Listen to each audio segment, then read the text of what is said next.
Hey everyone, welcome back to When Reality Hits with Jax and Brittany. It is just me today, everybody. So, as I promised, I'm going to do a podcast dedicated to, people wanting some answers about men and dating and relationships and, this new word called situationships. That is a big, I think, Gen Z term used now because I've never heard of it.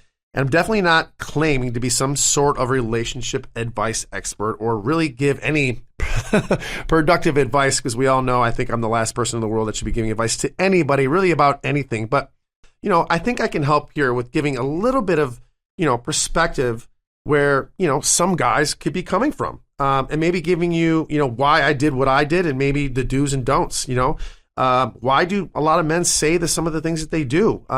What their actions, maybe telling you if you're dating somebody, what are the do's and the don'ts? What are the flags?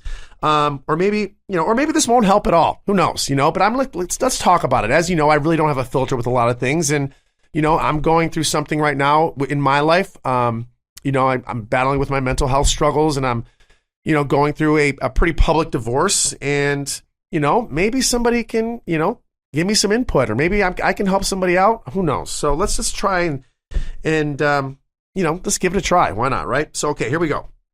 So a lot of people wrote in with some great questions, but before I get into this, let's start off by listing some of these terms that I've been seeing all over social media, and I got to tell you, I've done them all, and I'm very embarrassed by it. I'm very ashamed by it, but I had no idea that there was actually terms about this. And, a lot of you have mentioned all these in your questions, and I kind of had to go back and look all this stuff up and be like, okay, holy hell, I do all these things. And it's like, I'm definitely not proud of it by any means. And I don't want anybody to think that I'm proud of it, but I'm definitely understanding why I've done a lot of these things. I literally didn't know that there was like things called breadcrumbing, gaslighting. What are some of the other words? Love bombing, benching. Benching is a new one that we'll get into that I literally just found out about this week. So, clearly any person doing these things listed below are not worth your time and have serious issues of their own. I've been honest that I've behaved in some of these ways, actually a lot of these ways before. And was I right? Absolutely not. So let's talk about it. Let's get into it. Let's figure out why, I do a lot of these things. Let's figure out why a lot of guys do a lot of these things. Let's figure out why a lot of your husbands or your boyfriends or the guy you're dating does a lot of these things. So let's get into it. Okay. So the first one, which is called breadcrumbing. So the definition, a manipulative tactic where someone gives another person just enough attention, affection, or time to keep them interested without intending to commit to a relationship. Showing interest in order to keep them interested, despite not actually having their intention for a real relationship with the person. The tactic can also be done in marriages too. So, okay. I'm very, very guilty of doing this, not only in my marriage, but I've done this, I think, in every relationship that I've had. Breadcrumbing to me is control. And even though I may not want to be in that relationship anymore, even though I think the relationship is pretty much done, I still want that control. I still want them on the end of the line, if that makes any sense. And I think a lot of guys are like that because, I think we're scared and we want, I think we're scared, but I know for me, it was the control. I want to know that for me, that woman is still there. Like, if things aren't going one way, I can always go back to that, or, I just don't want to write it off. And it's such a terrible thing to do. Like, instead of just ending it and being like, this isn't working out, or, I've decided I like somebody else, or whatever it may be, we breadcrumb. We keep them there and we keep them interested. And I am 100% guilty of this. I'm not only guilty of this in my past dating, but I'm guilty of this in my marriage. And I'm still doing it to this day. That's the sad part, as I'm still freaking doing this now. And even though I know the definition and I know I've been told that, I still do it. I'm not giving, I'll use my marriage, for example. I'm not giving Brittany the space that she needs. For me, it's a control thing. And I'm realizing that now, but it's also, I don't mean to do it. I really don't. I'm breadcrumbing, and it's a terrible trait. And for those of you going through a relationship breakup right now, or going through troubles in your relationship, and you're asking for space, you're saying, listen, so-and-so, I need a month to take a break. And this person is still texting you, little things like that, like, oh, how's your day going? Even though you think you're doing the right thing, because in my brain, I'm thinking, okay, I'm reaching out because I just thought I'm being nice, or, it's a bad thing. And I'm like, why is this bad? Because you're breadcrumbing. So that's the definition of that. And if you're dating somebody who's doing that, you need to put an end to it. And if you're doing this to somebody, you need to put an end to it, because you're not helping them or yourself, even though you think you are. So examples of, I'm just going to go back, and some of these examples of breadcrumbing is texting, DMing, saying things like, I can't wait to see you, but rarely following through, or at least non-consistently, essentially leaving the other person confused. God, I've done all these fucking things. Changing the subject when the conversation becomes serious. Yep, big guy. I do that too. Giving compliments one day and ignoring the person the next. I do all these things, and I honestly thought I was doing the right thing, and I'm literally damaging this person. So, why do we think men do this? Well, I'll tell you why I do this, because it's control. Again, I honestly thought I was doing the right thing. I that's the best way I can explain that one. I just thought I was just being nice, and I don't know. That's about as all I can say on that one. So here's the next one: love bombing. Again, this is a new word for me. It's been around for a while. The definition of this is love bombing is an emotional manipulation technique that involves giving someone excessive compliments, attention, or affection to eventually control them. Kind of goes along with breadcrumbing a little bit, right? Because eventually we want to control them. There's that word again, control. Manipulation. I guess you can throw narcissism in there too. But I like giving people compliments. And again, people are saying you got to stop love bombing. And I'm like, why do I need to stop complimenting people? Like, why can't I just say something just to say something, because it's going to make that person's day better? And that's what I thought I was doing, with Brittany. Yes, we're going through divorce, but I thought, you know what, I'm still going to compliment her. I know she's going through a hard time. I know she's going through the divorce as well as me, but how is it going to ruin her day by me giving her a compliment? And well, now I'm knowing that it's love bombing, excessive compliments, wanting to spend all your time together, or needing to be constant communication throughout the day. Yes, I still do that to this day. Even though Brittany will be like, I need some time, or my friends will be like, you got to give her some space or set some boundaries, I still have to text her and be like, how's your day going? And I'm like, even as I'm texting it, I know that I'm doing it, but it's like a habit for me, because, I'm a nice person. I really am a nice person. I think I'm really doing the right thing sometimes. More things, early talks about your relationship, shopping together, and your future. My God, a lot of people do this when they're beginning dating. When they start dating, they start getting really into the relationship, and they start throwing things like, oh, can we move in together? Let's go. Yeah. Like shopping together, moving in too quickly. My God, every girlfriend I've had, I think they've moved in within the first month. Brittany was no different. I think she moved in 4 weeks. So yeah, I've done all these things. And I think there's codependency there for me. I think that, I have a hard time being alone. I'm working on that now as we speak, enjoying being alone. But I think for me, it was, just not wanting to be alone, and, saying I love you very quickly. Oh God, I think I did that too. Wanting to make things official straight away, Instagram official, Facebook official, whatever you guys call it nowadays.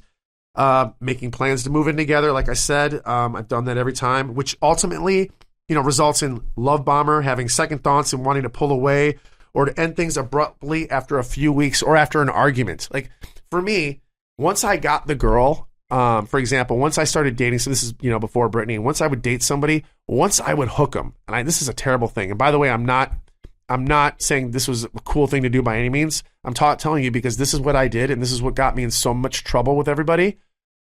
I would, literally love bomb the hell out of these girls the first week or two. And then once I got them, like I said, hook, line, and sinker, I would wait for something so petty, such as a little argument or not showing up for something, whatever it may be, something really petty.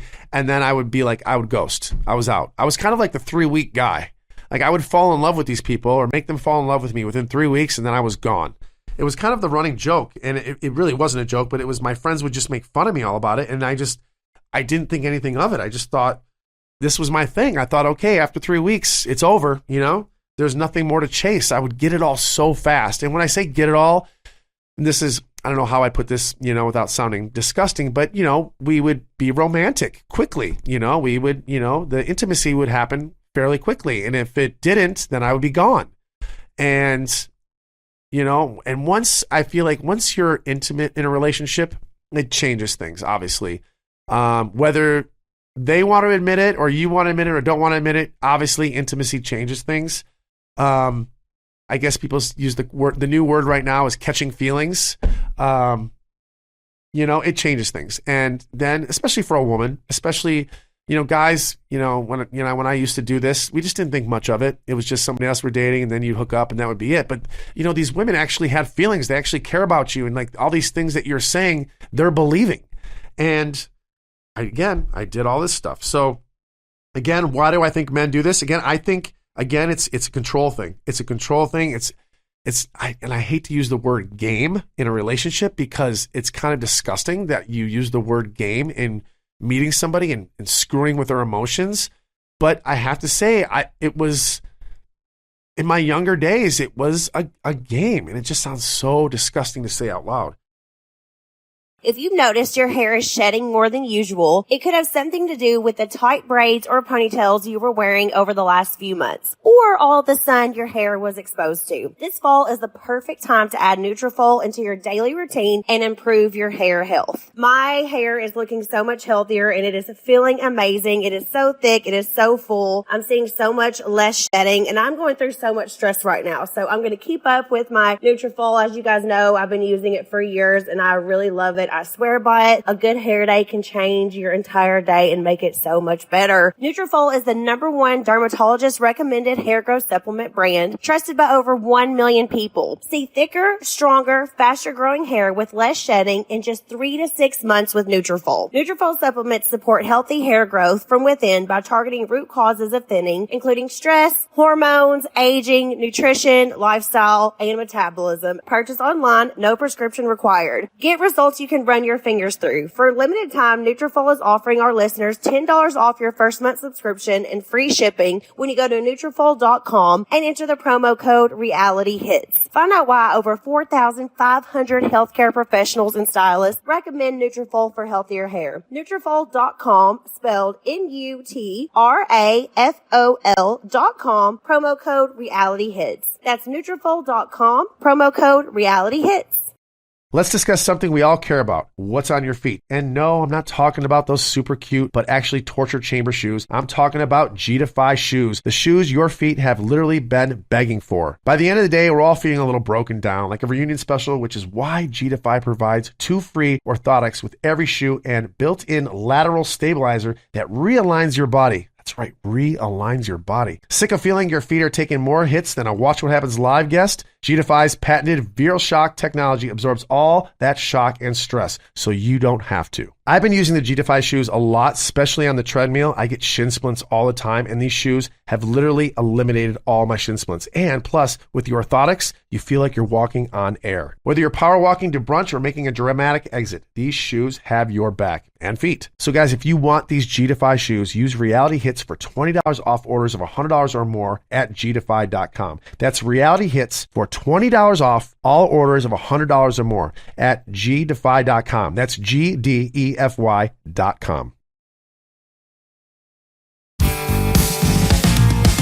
The next one is gaslighting. So here's again, the definition of gaslighting is a psychological tactic that involves making someone doubt their reality, memory, or sanity. It can involve blaming or using the silent treatment. Gaslighting has been such a huge word lately, and it's probably within the last year that word has been used a lot, and it's been used a lot with me, and I don't even know I'm fucking doing it. And every time I'm saying something, I have to check with myself. I'm like, am I gaslighting? Am I gaslighting? I have to ask my friends, am I gaslighting somebody?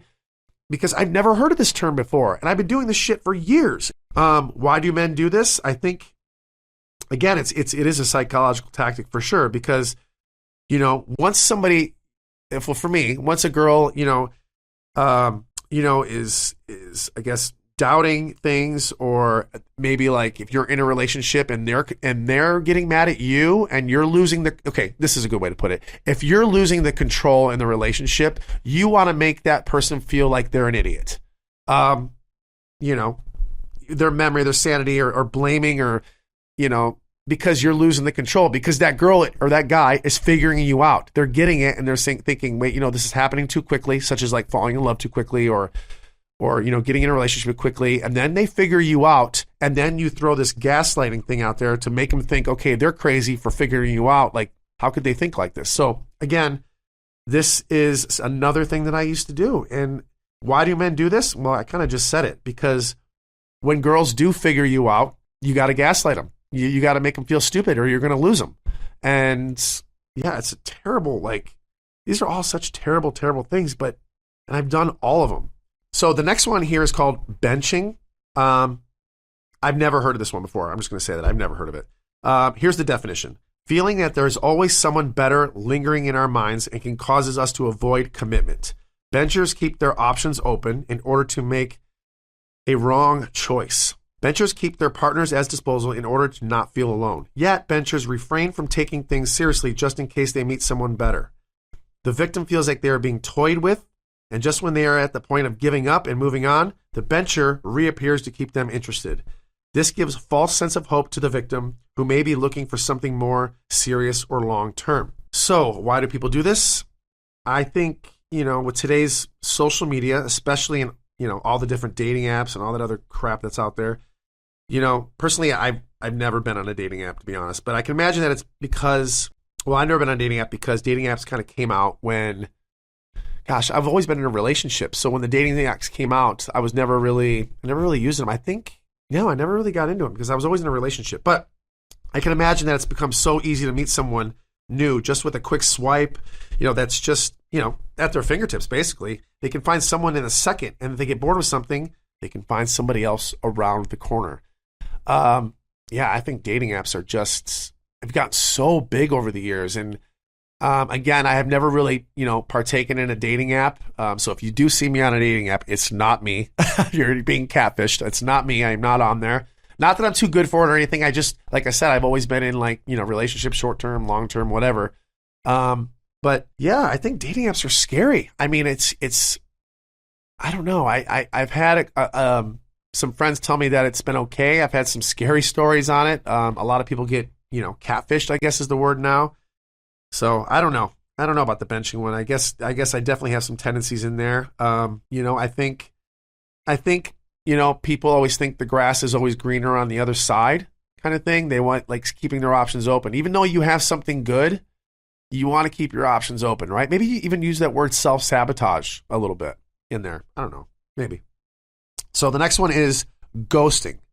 This one I've heard. Ghosting is when someone completely cuts off all ties with no intent of speaking to them again. So, so the big one I see all over social media, especially on TikTok, is situationships. And that's another one, but we'll get into the ghosting really quick. So you're texting a girl, it's going good. You hook up one night and that's it. I think that's the main one for men is ghosting, is maybe like a one night stand, or maybe you've gone out 2 or 3 times. You finally have the intimacy and then it's over. And I think that's the big one for ghosting. That would probably be the most popular one. Like, why did he ghost me? So I think the main ghosting one is, like I said, I think is when you're intimate too quickly. I think that's the main one. I think that's the most popular one. When you ghost somebody, I think that's the only reason why I can think you ghost somebody is because, you got everything you got out of the relationship, whether it was 1 week or 2 days, then you ghost them, right?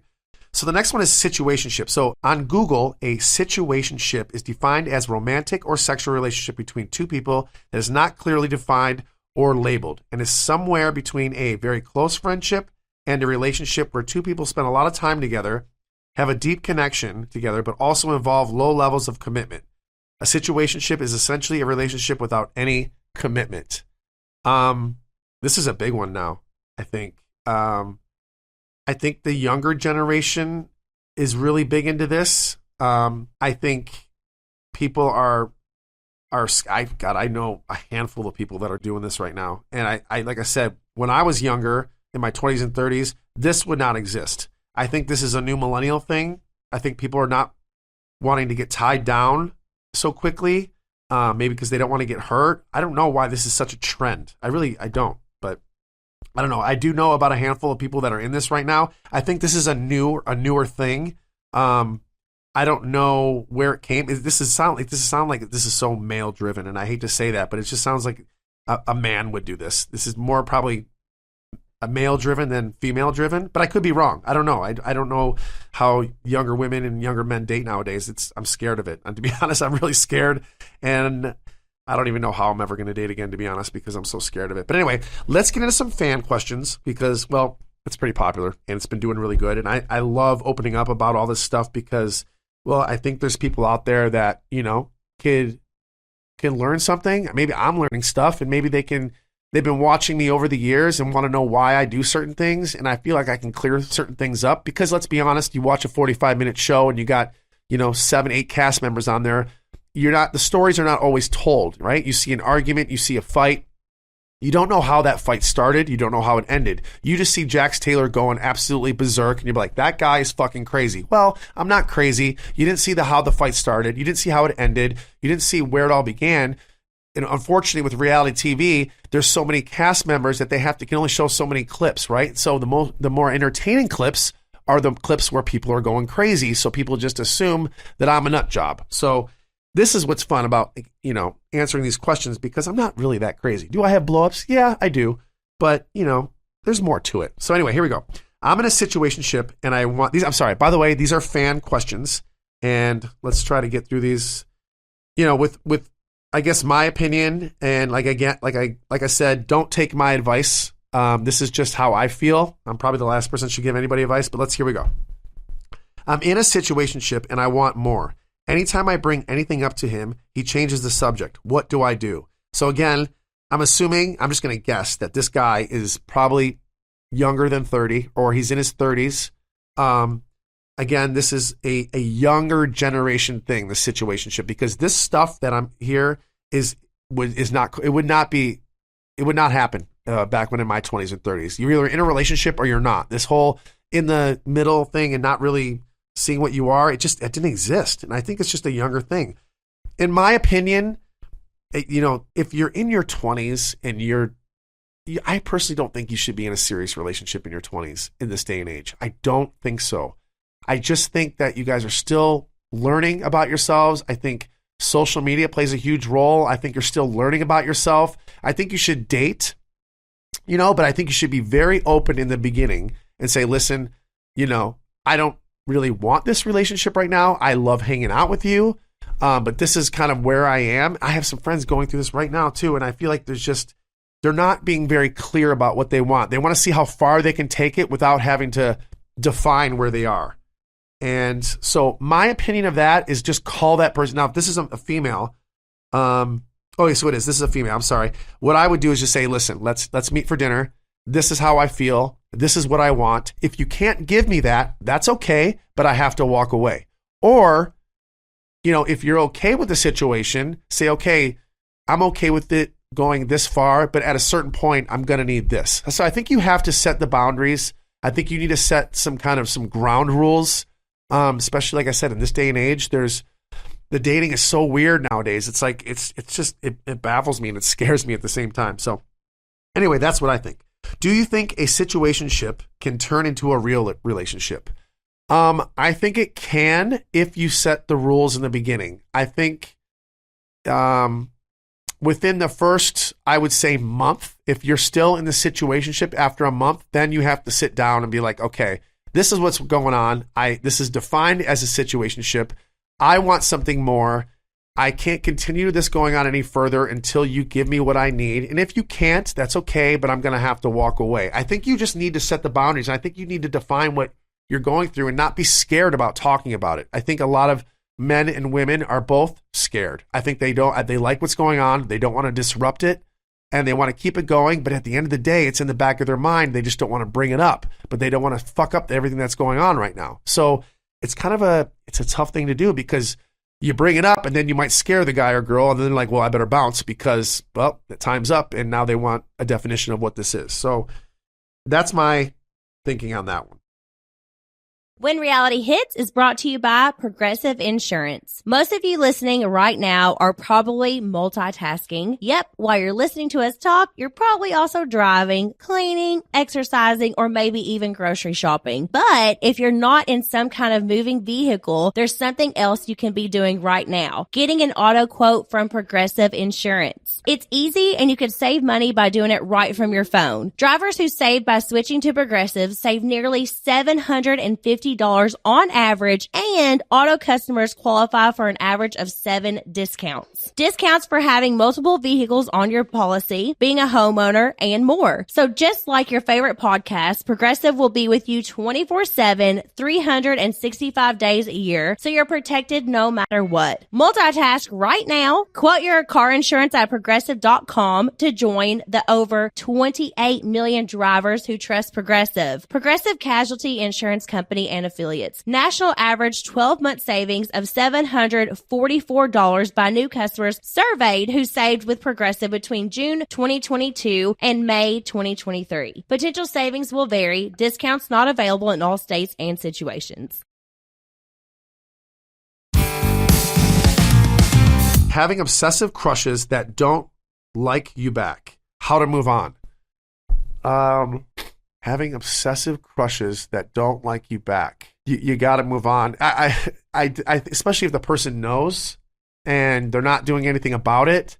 I think you're just torturing yourself. I think, especially if the person knows and you're really obvious about it, then it gets to the point where you get embarrassed and that person probably gets embarrassed. And especially if you have the same group of friends, I think, if they don't show interest and if you're not fully honest, if you're fully honest with it and they don't show interest, you got to move on. Because I think you're just torturing yourself. I'm just going to keep that one short because I think that's what you should do with that one. We spend a lot of time together, have deep conversations, knows my family and friends, but won't commit. Again, this is a situationship. We spend a lot of time together, have deep conversations, knows my family and friends, but won't commit. Now, if you didn't, why? This question doesn't have the word intimacy in it. And I'm curious if we spend a lot of time together. I wonder if you guys have been intimate, because that changes everything right there. Now, if you're spending a lot of time together, you have deep conversations, knows my family and friends, but won't commit. That sounds like a friend to me. Now, the only way that would change is if you guys are having sex.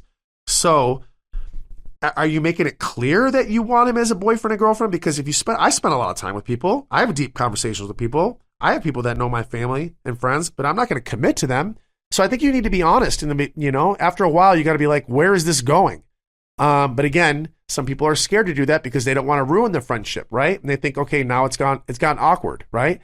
I'm going to use the show Friends, right? Look at Monica and Chandler, right? They were friends forever, and then they slept together, and now they're like, fuck, what do we do now, right? It was a funny storyline, but that's basically the same thing here. I think you need to be a little bit more clear here on this question. I think you need to, especially if there's intimacy. I need to know if you guys have been intimate or not. So. And you just need to be honest. Call him on it. Why won't you commit? Or are we just friends? So that's what I think about that one. He goes many days texting me how much he's into me and then ghosts for a few days and then comes back wanting to hang out. Why is he doing this? Well, that's very easy. You're not the only one around. This is a simple one. And yeah, so he's probably got, 3 to 5 girls he's texting, right? And he's texting, probably hanging out with the other ones. And then when they're busy, he circles back to you. And I know this because I've done this multiple times. I'm sorry that you're going through that. It's such a terrible, terrible thing. But that's exactly what that is. That's exactly what that is. There's multiple people on this guy's phone or on this girl's phone. And, when they're busy, then he circles back to you. That's exactly what that is because I've done it. What are some of the things women do to turn guys off? Oh, man. This is a scary one for me to get into. What are some of the things that women do to turn guys off? I guess nagging would be one. I guess picking fights, picking small fights, picking and choosing your battles, arguing about stupid shit. I guess nagging would be, mine. That would be my big one. Nagging and nagging. I think that's the best way to answer that one. Just nagging. What can women do to make a man obsessed with you? What can women There's people asking me, what could a woman do to make a man obsessed? I heard of another term, and it's called what girls do are they're pick-me's. Is it pick-me? Am I using that right? Pick-me? There's a lot of girls that are pick-me girls, where I guess there's the golden retriever, and then there's the black cat. This is somebody who just described this to me, where, you want to be the person, you want to be the black cat. You don't want to be the, the pick-me person. Be the black cat. You want to give them a little bit of, don't always text back right away. Don't always give the person what they want right away. Don't answer within 5 seconds.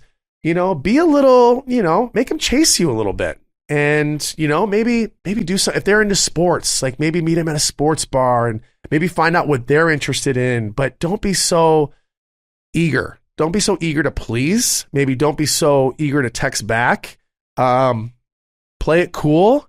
Just basically don't give up the, what do they say? Don't give up the farm, or what am I trying to say? Don't give up the farm so quickly, or don't, but you know what I'm saying? Like, be a little hard to get, be a little, I guess that would work for me. And this is, again, a lot of these, what would work for me is if I'm into a girl and I text her and then I don't hear from her for a couple days, and then she's kind of just like, hey, and very like just short, and just don't be so overly aggressive, and just kind of do a little cat and mouse game. I know that's games, and I know a lot of people don't like games, but if you want a guy to like pursue you, you gotta be a little, you gotta play that game, a little cat and mouse, I guess, if you're trying to get somebody to pursue you, and don't just give it up so fast. That's my, it would work for me anyway. Me? I mean, it is very immature, but if you want a guy to be obsessed with you quickly, then you gotta play the game. But if you play the game, that is an immature thing. Playing games is immature. I mean, again, this probably could be coming from somebody who's in her 20s that wants to be somebody obsessed with them. That's what you do. But as you get older, that's not gonna fly. Let's be honest. Do you believe in soulmates? That's a tough question. I believe that there is a person out there for everybody. Sometimes you find them, sometimes you don't. I don't know if I'd use the word soulmate. I think you find the person that you're looking for when it's the right time. Is it necessarily the right person? Maybe, maybe not. But we all find somebody that we're looking for. It all depends on, this is a tough question. So it all depends on what you're looking for at that time. Are you going through a lonely phase? Are you grieving? Are you, is there something going on in your life where just someone kind of enters it and you're like, wow, this person's amazing. Like, that necessarily isn't your soulmate, but you're connecting with this person because, well, you're going through something and it just works. That's what I think. I necessarily don't think they're soulmates. I think you find people when you're going through a certain situation in life and it just works. It just connects. If that makes sense. Okay. Talk about the Madonna whore complex. Do you think it's true in your opinion? Oh God, this is a tough one to talk about because you guys are going to think I'm a pig, but I do believe in this. I do think that there's guys out there that put their wives or girlfriends on a pedestal, and yet they go out and either cheat or hook up with other people and do things that they necessarily wouldn't do with their significant other. Whether it's a complex, whether it's a fetish or something like that. I mean, it's obviously a thing. It's called the Madonna syndrome. I've never heard the word whore complex. I've heard Madonna syndrome. And I do know some people who do that. And I think it's obviously very disgusting. And I honestly don't think you should be in a relationship if you're doing this. I think it was a very dated thing. I think I've seen this on, I don't know if you remember the show, The Tutors. They did this on that show a lot. And it was like like period shows. They did this because they had these queens or they had their wives and they were just representing the whole, the whole family or the whole tribe or whatever. But then the guys would have their, I guess, quote unquote, whores on the side because they didn't want to treat their wives that way. Do I agree with it? No, but it's what happens. After having both my kids, my husband became distant. Why? This is another tough one because this is kind of what happened between Brittany and I. And I'm going to tell you why this happened. You have kids and now all of a sudden your husband or your wife is not your main priority. And you start putting your relationship on the back burner. And this is exactly what I did. I didn't go on date nights anymore. We didn't discuss our relationship anymore. The only thing we cared about, the only thing we talked about was our son. And I get asked this question a lot. Like, if I could change, something in my relationship, what would I do? And I would have put my wife first. I would have put her ahead of everything else. You should always put your kids first. Don't get me wrong, but you got to have a date night. You got to have talks. You got to go on walks. You got to go on vacations together. It's okay to leave your child with the grandparents for a while and make sure you set aside some time for your wife or your husband, because it'll happen like what happened to me. And next thing you know, you become roommates, become best friends. And then it gets so long. Then there's a huge gap. For instance, maybe you're not intimate anymore. Maybe you don't go on dates anymore. And then all of a sudden weeks go by, months go by. And then things start to get weird, because then you're like, oh my God, we haven't slept together. We haven't been intimate in like weeks and months. And then how do we do it? How do we get back into it? And then it becomes weird. And then next thing you know, you're like, what the hell happened to our relationship? Because you didn't put your relationship first when you had these kids. That's what happened. And this happens a lot. I know a bunch of guys that are going through this.